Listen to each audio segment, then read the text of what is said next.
Right, all the interior is stripped out of the Bugatti Chiron, and it's all down here, and we're giving it now to Matt at E3 Customs to go crazy with it.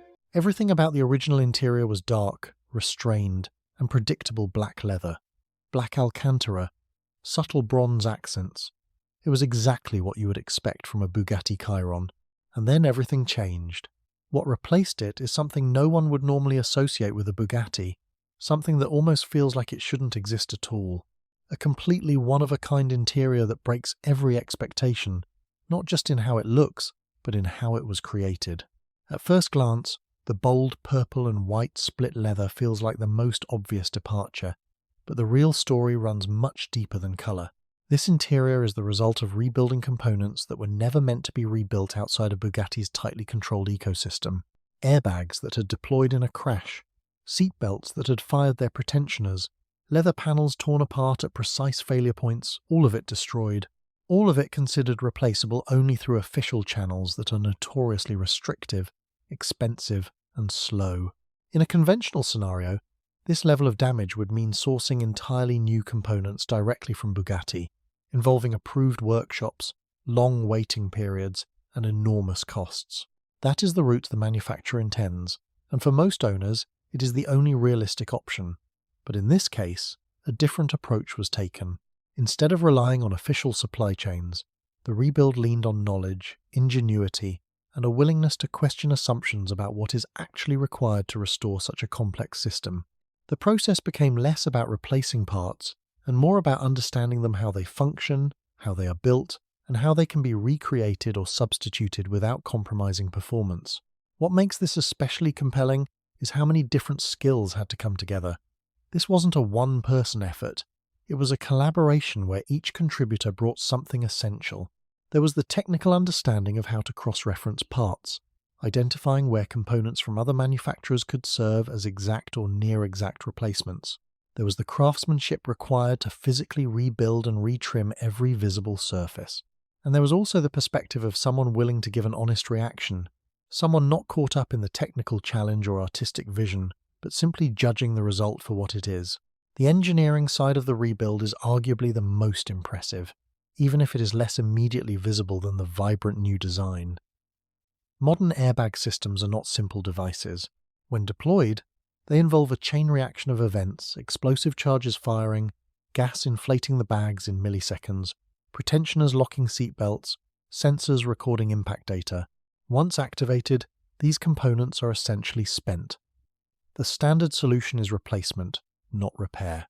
Yet here, without access to proprietary documentation or factory support, the system was brought back to full functionality through a mix of reverse engineering, cross-referencing, and specialist services. Take the passenger airbag as an example. By tracing part numbers, it became clear that the unit used in the Chiron shared its origins with a component found in an Audi. That discovery allowed for a direct replacement that fit perfectly into the existing structure. But installing the airbag itself was only part of the challenge. The cover that sits over it is designed with invisible weakening points, engineered to split open in a precise way during deployment.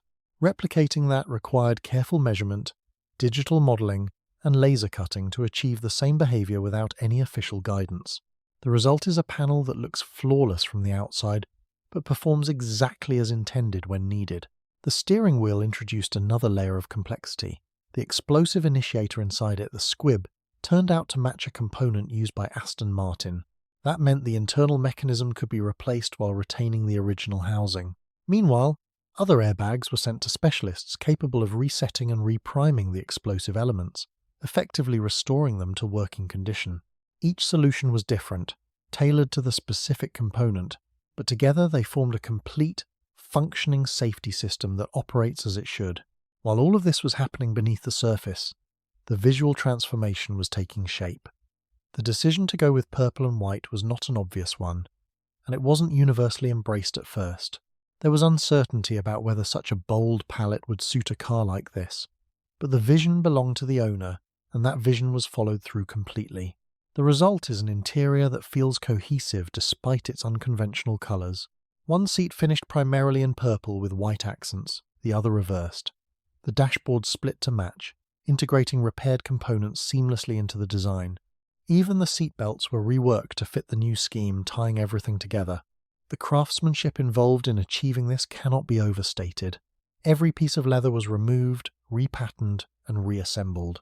Designs were mapped digitally, transferred onto materials using precision cutting techniques, and applied in a way that adds detail without overwhelming the overall look. It's the kind of work that requires both technical skill and artistic judgment, especially when dealing with shapes and components that were never intended to be modified in this way. What makes the finished interior so compelling is not just how different it looks, but how intentional it feels. Despite starting as a radical idea, it doesn't come across as random or excessive. The colours flow throughout the cabin, the original metallic accents remain in place because they complement the new palette, and every detail feels like part of a unified concept rather than a collection of changes. There is also a subtle but meaningful detail that captures the spirit of the entire project. Instead of replicating the original branding on the headrests, a different approach was taken. Rather than copying a manufacturer's logo, which carries legal implications, the idea was to include something personal, something that reflects the journey of the rebuild itself. The suggestion that emerged carries a sense of defiance and accomplishment, referencing the idea that this kind of work is not supposed to be possible outside of official environments. It turns a statement of limitation into a mark of achievement, embedded directly into the car. In the end, this interior represents more than just a visual upgrade. It challenges the notion that only manufacturers have the ability to create or restore something at this level. By breaking down each problem, understanding it, and finding alternative solutions, the project demonstrates that capability is not limited to official networks. It shows that with enough knowledge, precision, and determination, even the most exclusive and controlled systems can be understood and rebuilt. What started as a damaged, incomplete interior has become something entirely unique, something that no factory has ever produced. It's a combination of engineering, design, and persistence, brought together in a way that redefines what is possible in a project like this. And perhaps the most striking part is that it didn't rely on permission or predefined pathways. It relied on the willingness to try, to experiment, and to solve problems that others might not even attempt.